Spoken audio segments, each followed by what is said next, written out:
Hi everyone, it's Nini. Welcome to my channel. I like to focus on Midwest true crime because I'm a Minnesota farmer's daughter. Today's case, it's my first North Dakota case. It happened 102 years ago, but it's still the worst mass murder in North Dakota history. It occurred on a farm near Turtle Lake. 8 people were shot and attacked with a hatchet. The alleged killer made a confession and went to prison for the crime. But was he really the killer, or did police badger him into a false confession? Today we're going to discuss the Wolf family murders.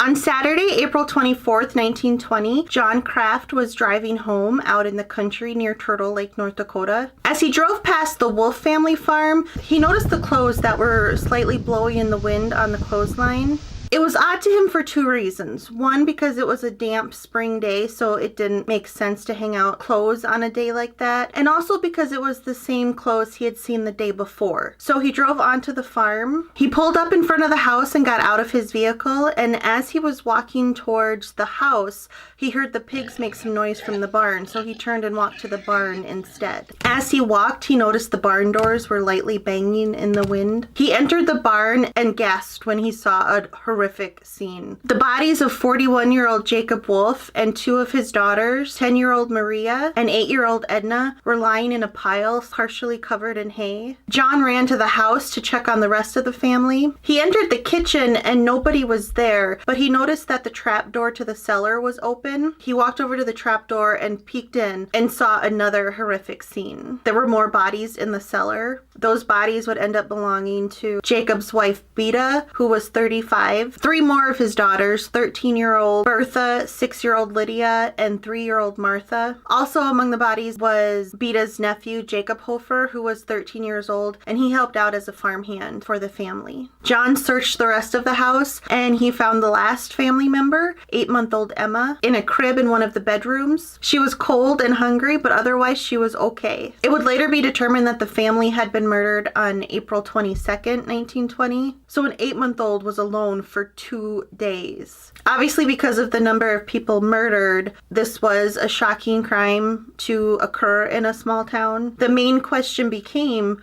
who would want to murder an entire family? Jacob Wolf was born on April 18th, 1879 to a German family in Bergdorf, Russia. His wife Beta was also born to a German family in Russia on April 15th, 1885. In the early 1900s, both of their families immigrated to the United States and settled in North Dakota, and it was in North Dakota where Jacob and Beta would meet and fall in love and get married and start a family. Jacob bought a farm north of Turtle Lake, and through his hardworking spirit and the use of modern farming techniques, he was able to turn that farm into one of the most prosperous farms in the area. The farm was in an area known as the German-Russian Triangle that stretched from Aberdeen, South Dakota to Dickinson, North Dakota to Rugby, North Dakota. It was called this due to the large number of German-Russian immigrants who had immigrated to the area. The night the bodies were discovered, Sheriff Ole Stefferud and 3 neighbors spent the night in the farmhouse while the bodies were still there. They weren't going to move the bodies until the investigation was complete. I didn't read anything if they actually spent the night in the house or like if they slept in their vehicles or something, but I would think at that point the bodies had already been lying there for 2 days, so to sleep in the house, I would think the odor would be very hard to put up with. Their goal in doing this was because it was really believed that killers usually return to the scene of the crime, so they thought if they spent the night there, they would catch the killer when he came back in the night. However, by the next morning as the sun started to come up, nobody had showed up on the farm. So one of the neighbors decided to go back to his farm, grab some breakfast and coffee for the gentleman. Sheriff Stefferud stood outside and watched as that neighbor drove away. Not long after he left, about 5:30 that morning, the sheriff was still outside and he noticed a car come onto the Wolf family farm. A man parked near the house and he got out of his vehicle. He didn't notice that the sheriff was watching him. He walked up to the living room window and peeked inside and then turned and started to make his way to the barn. It was then that Sheriff Stefferud called out a hi to the man and introduced himself as the sheriff. I just want to note, can you get any more Midwestern than a sheriff named Ole? The sheriff started to talk to this man for a little bit, and the man introduced himself as Henry Lair, who lived on a nearby farm. He said, "My, isn't this a terrible thing?" As the two men chatted for a while, the sheriff would later note that Henry never took his right hand out of his coat pocket. The neighbor returned to the wolf farm with breakfast. Sheriff Stufferud asked that man if he had to drive past the Lair farm in order to get to his farm, and he said yes, he did. So the sheriff assumed that Henry had seen a vehicle leave the farm, thought nobody was on the farm anymore, and then decided to drive over. The men ate breakfast and Henry stayed and chatted with them. He also stayed there as the men started to walk around the farm to look at things again. All the men would later comment how Henry never took his hand out of his coat pocket. At one point, Henry suggested they go to the barn and search for eggs. And the men thought, we're in the middle of a murder investigation. I don't think eggs are a high priority right now. So the sheriff asked him why he would want to do that. And Henry said that it was because the day before he had seen chickens in that area, so he assumed there would be eggs there. The men still thought this was weird, but one of them did go with Henry into the barn. They got in the barn and Henry pointed to some eggs and said, "Oh, there's some." So the other man went over to the eggs and bent over to pick them up. And as he did that, Henry cried out, "Oh, see what I found here under the hay? Shotgun shells." And then pointed into the hay where there were some shotgun shells that were laying there. After that, people noticed that Henry no longer kept his hand in his right pocket. Others would also later claim that they had already searched that area and claim that there were no shotgun shells there. As the day started, more people came onto the farm. This was 1920, so they didn't have strict crime scene regulations as they do like today, so a lot of them were just looky-loos. The news of the murders had quickly spread around town. Some leads and theories started to come in, so police would investigate them. They questioned several people as they tried to figure out what was the motive for such a gruesome killing. People in the area were fascinated by it, but they were also terrified because a killer was still on the loose. Farmers started to stay up all night with their own shotguns in their hands in order to protect their family in case theirs was the next one that was targeted. Autopsies would reveal that Jacob had been shot in the back once from long range and then once in the ribs from close range. Beta was shot in the back at close range. Bertha had been shot in the face at close range and appeared to also have hatchet wounds. Maria and Edna were both shot in the back of the head at close range. Lydia was shot behind her left ear and also struck with a hatchet. Jacob Hofer was shot through the back of his neck. Martha was the only one who had not been shot. She had been struck repeatedly with a hatchet. And remember, she was the 3-year-old. To strike anybody with a hatchet takes a lot of evil, but to do that to a 3-year-old, that's pure evil. A hatchet was found in the kitchen along with a pair of bloody overalls. 2 days after the bodies were discovered, investigators noticed the stock of a shotgun floating in a slough near the Wolf family farm. They then searched the slough and found the double-barreled shotgun that it belonged to. They believed it was the one used in the murders. They found footprints in the mud along the slough that looked to be of a man, and they assumed that that was probably the killer. 8-month-old Emma had been alone from Thursday until Saturday. Rumors did spread throughout the community that somebody must have checked on Emma in that time for her to have made it the 2 days. The investigators never found anything that would indicate that somebody had taken care of Emma during those 2 days. As the police began their investigation, it really was hard to find a motive for the murder. Jacob Wolf was very well liked in the community. The only beef that they could find out that he had gotten in was with a neighbor. Jacob apparently told a friend once that he was afraid he was going to be killed by a vengeful neighbor. This neighbor who he had gotten into an argument with would end up being Henry Lair. The Wolf and Lair farms were very close to each other. Jacob was mad because Henry's cows would end up walking all over his property. Henry was mad at Jacob because he claimed that one of his cows was bitten by one of the Wolf family dogs. That incident with the dog biting the cow occurred approximately 6 months prior to the murders. Henry was born Heinrich C. Lair on November 12, 1884 in Eigenfield, Russia. He immigrated to the U.S. with his parents in 1886. He married his first wife, Matilda, in 1904, and they had 2 children. They divorced in 1911, and the kids stayed with Matilda. Henry would go on to have a second marriage with Lydia Brokowski-Heinzman in 1912. Lydia had 1 daughter from a previous marriage. Henry and Lydia would end up having 5 children of their own together. Due to that disagreement Henry had with Jacob, he became the main suspect because he seemed to be the only one with a motive. The funerals were held on Wednesday, April 28th on the Wolf Farm. Jacob Hofer's parents, Bernhard and Carolyn Hofer, had a separate service for their son on their farm earlier that day and then brought Jacob's body to the Wolf Farm for the mass funeral. There's this very famous picture of all 8 coffins lined up in a row.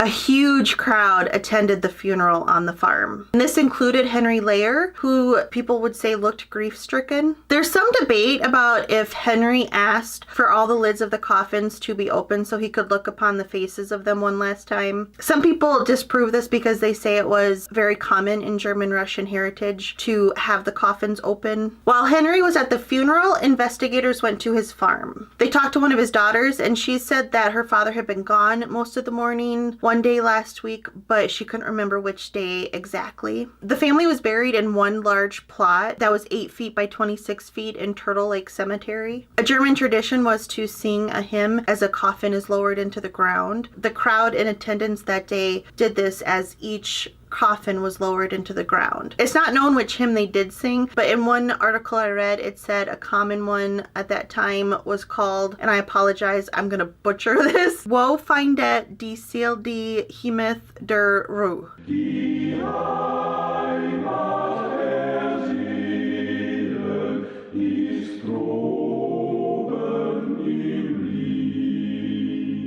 After the funeral, the investigation continued, but still no suspects came up other than Henry Layer. People in the community were still obviously frightened, and they put together a $10,000 reward in hopes of finding who the killer was. On May 12th, police felt that the circumstantial evidence against Henry Layer was enough, and they went to his farm to arrest him for the murders of the Jacob Wolf family and Jacob Hofer. As they arrested him, Henry kissed his wife and children goodbye, and then was escorted into the police car by the police. On the way to the police station, all of a sudden a man ran in front of the police vehicle, waving his hands and acting crazy. They got out and arrested that man and put him in the back seat with Henry. When they got to the police station, they put the men in cells next to each other. It would turn out that that crazy man was actually another police detective. The police had been staging this in hopes that if they put the 2 men next to each other in the cells, that Henry would confess to this undercover detective. But Henry barely talked to the other inmate, so the plan didn't work. They brought Henry into an interrogation room and went hard on him. And I mean hard. If they interrogated a suspect today the way that they did Henry Layer, the police who did it would be fired. It would be called police brutality. It would not be allowed today. They harshly yelled questions at Henry, one after the other, nonstop. Where were you April 22nd? Why did you do this, Henry? Confess, Henry. We know you did this. You're a killer, Henry. This went on for hours, but Henry kept saying he was innocent. A reporter from the Bismarck Tribune was hanging out in the jail, hoping to be there so that when Henry did confess, he would be able to be the first to write the story and they could get it published as quickly as possible. He suggested to the police they show Henry pictures of the bodies. So detectives shoved photos of the bloody and mutilated bodies in Henry's face. As they continued that harsh questioning, this worked, and Henry broke down and confessed to killing the Wolf family and Jacob Hofer. In his affidavit that was signed on May 13th, 1920, he described what happened that day on April 22nd. He said he left his farm at about 11 a.m. and walked to the Wolf farm and got there about 11:30. He said he went into the house where everybody but baby Emma was in the kitchen. Henry said he went up to Jacob and demanded that he pay for the cow that had been injured by his dog. Jacob told him to get off of his farm, and he picked up a shotgun, went over to a drawer and pulled some shotgun shells out of it. Henry wrestled with Jacob for control of the gun. During that scuffle, it accidentally went off twice. One shot struck Beta and killed her, and the other struck Jacob Hofer and killed him. Henry got control of the gun, and Jacob ran out of the house. Henry grabbed some more shotgun shells out of that drawer he had seen Jacob get them from and followed him outside. He said he stood in the doorway and saw Jacob running towards the barn, and so he fired once and struck him in the back, and Jacob collapsed to the ground. Henry then walked closer to him and shot him one more time, close range in the back. Detectives think that Maria and Edna were in their parents' bedroom folding clothes when the first shots were fired. There was half-folded laundry in that room. The bedroom bedroom window was also open, and there were footprints underneath the windowsill. They think as the attack started, the girls climbed out the window and ran to the barn to try to hide.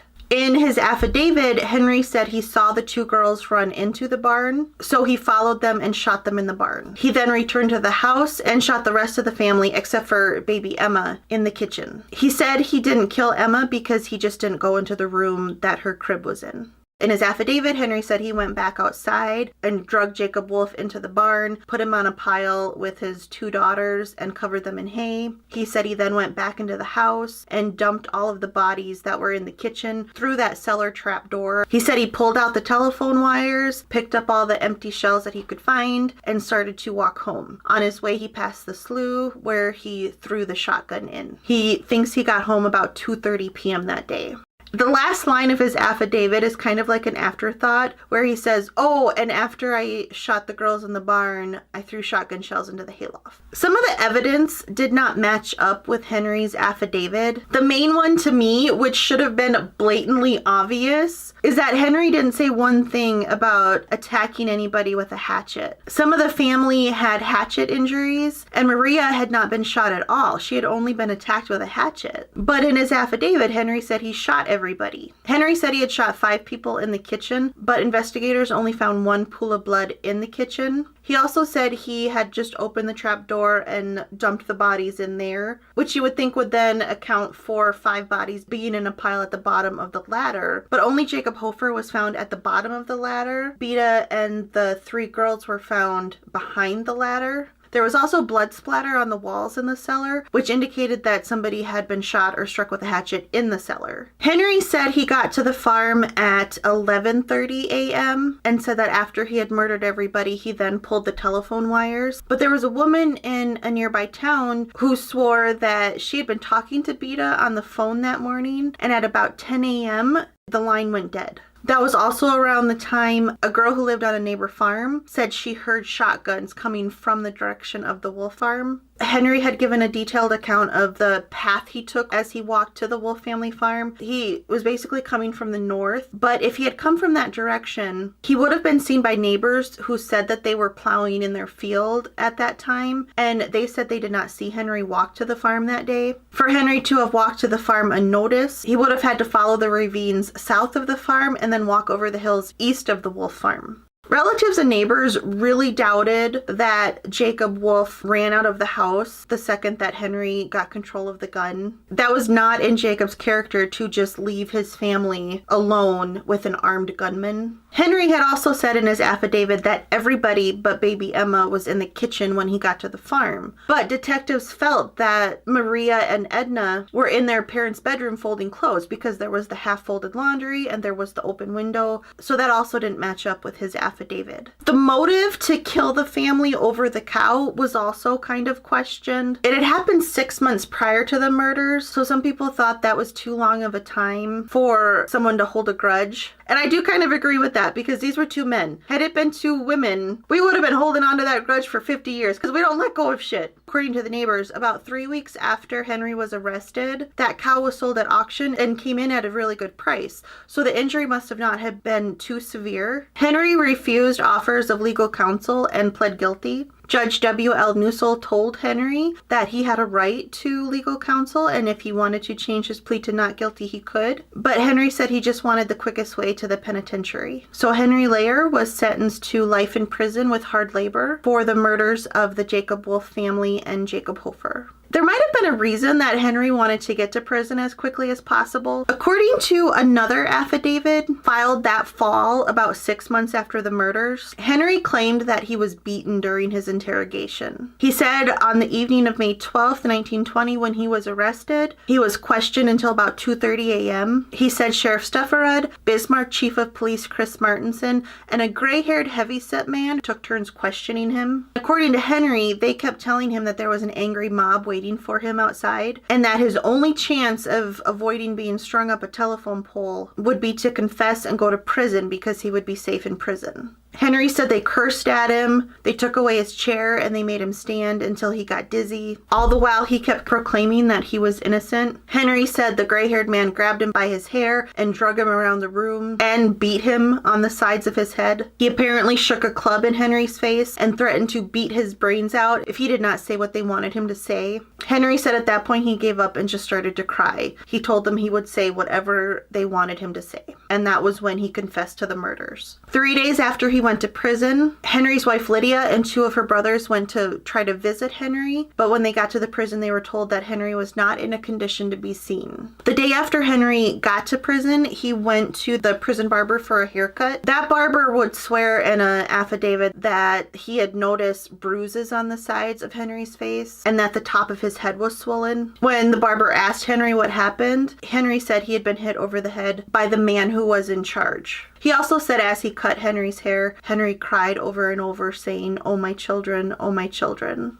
The prison doctor, Dr. C.E. Stackhouse, also signed an affidavit that fall, swearing that when he examined Henry on May 15th, 1920, 3 days after he was arrested, that Henry was in normal physical condition except for 2 black eyes. When the affidavit came out, Chief Martinson denied those allegations and said that Henry was, quote, not beaten, struck, injured, or threatened in any manner, unquote. Sheriff Stufferud swore that, quote, statements made by Henry with reference to him being misused, abused, and frightened by threats of a mob are absolutely untrue, unquote. In November 1920, a month after those affidavits were signed, new evidence was found on the Wolf family farm. John Hofer and his family were renting the farm at that time. 2 of his kids were playing outside, and in the bushes not far from the house, they found an oiled tablecloth. Wrapped inside that tablecloth were 2 cloth masks that had holes for the eyes and mouth, a woman's worn dusting cap that had specks of blood on it, and a used shotgun shell that was the same kind they believed were used in the murders. This new evidence made people wonder,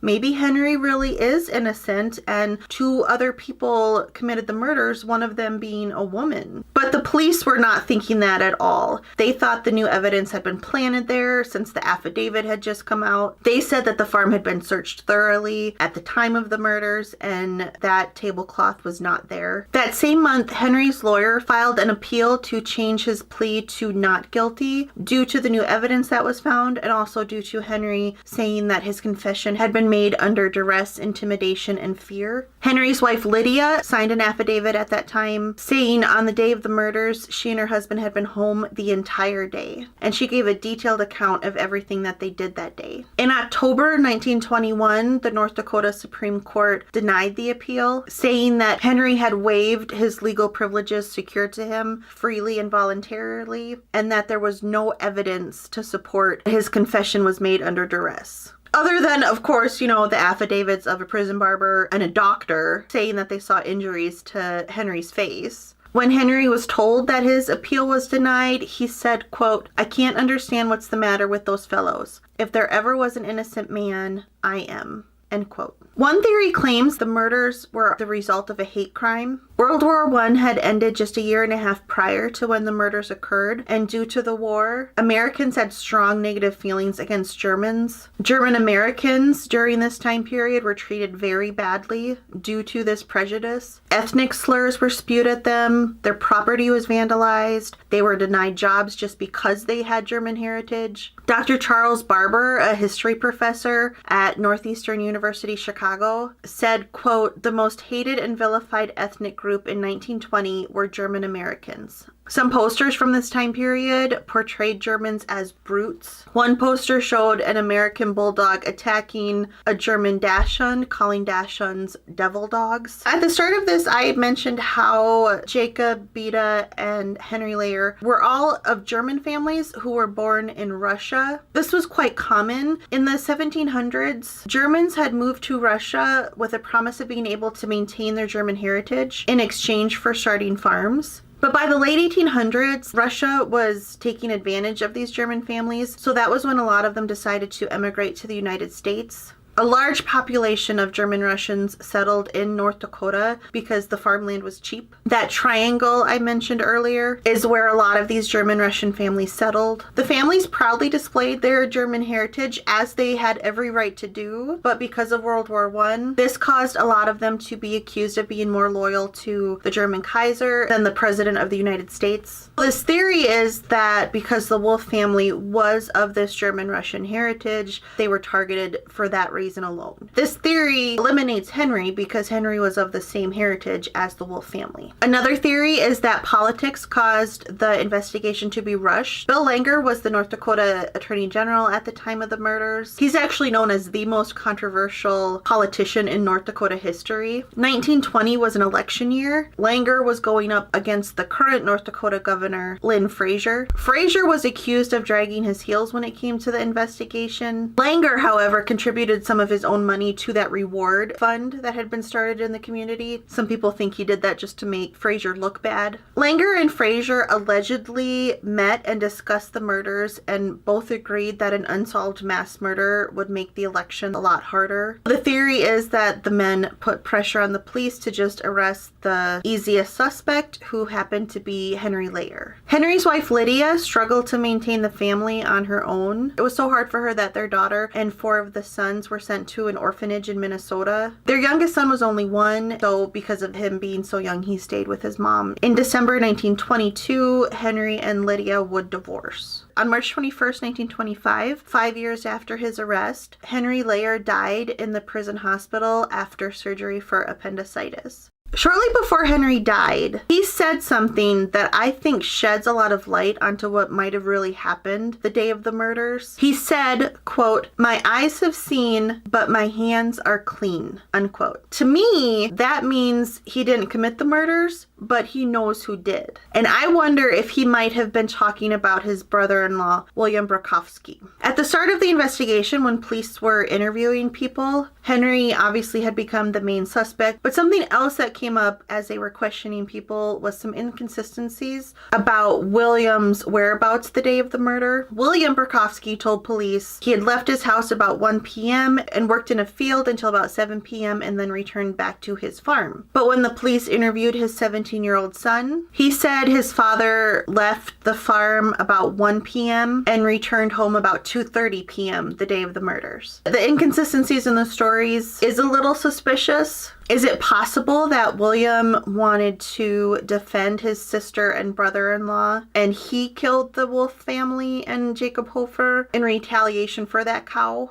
That would explain why Henry would indicate that he knew who did it, but never said who it was, because he was a family member and he didn't want to basically throw another family member under the bus. I think that would also explain why when the sheriff first saw Henry come onto the farm, that Henry peeked into the living room and then started to walk towards the barn, because maybe William had said he had killed people in the house and the barn. But the timing of that doesn't make sense to me. Both William and his son had said that he left at 1 p.m. And I really do think the murders occurred at 10 a.m., which would have been 3 hours before William left his farm. The reason I think that they occurred at 10 a.m. is that you had 2 witnesses who indicated that something happened at 10 a.m. The neighbor girl had heard the shots coming from the farm, and also the lady who had been talking on the phone with Beta said that the phone disconnected at 10 a.m. But then again, William and his son, just because they said he left at 1 p.m. doesn't mean he actually did leave at 1 p.m. But it is an interesting possible theory. The Wolf family farm was auctioned off on May 6, 1920. The auctioneer was the same person who had ended up finding the shotgun in the slough. Tell me you live in a small Midwest town without telling me you live in a small Midwest town. Emma would end up being raised by Beta's sister, Christina Hofer, and her husband, Emmanuel.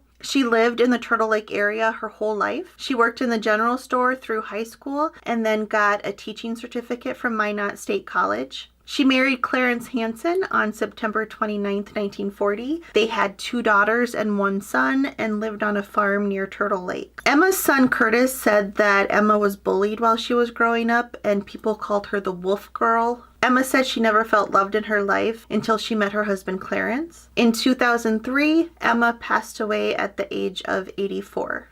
The Wolf family farm is still there today, although it is pretty run down.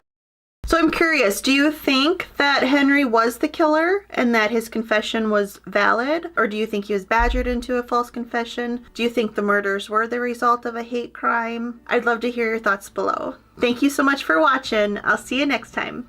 Bye.